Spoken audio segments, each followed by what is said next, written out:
अस्सलाम वालेकुम दोस्तों, आपको बहुत बड़ी और ताज़ा तरीन ब्रेकिंग न्यूज से आगाह करते चले। तो दोस्तों, जैसा कि आप जानते हैं, कल को एक मैच हुआ था जो कि इंडिया बामुकाबला अफगानिस्तान का था। जी दोस्तों, वो मैच फिक्स था।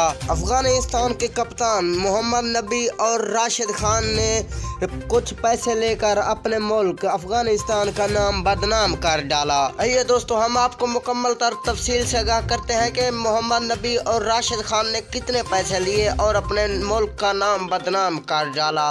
तो दोस्तों, वीडियो में आगे बढ़ने से पहले अगर आपने हमारी वीडियो को लाइक और चैनल को सब्सक्राइब नहीं किया तो जल्दी से कर दें और घंटी के बटन को भी दबा दें ताकि हमारी इस तरह की हर नई आने वाली वीडियो से आप बाखबर रह सकें।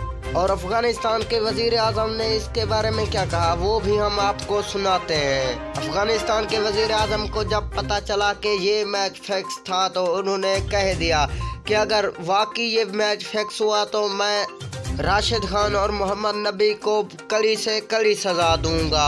तो दोस्तों, आपको क्या लगता है कि ये मैच फिक्स था या नहीं, हमें कमेंट में ज़रूर बताएं। मिलते हैं नेक्स्ट अच्छी सी वीडियो में, तब तक के लिए अल्लाह निगहबान।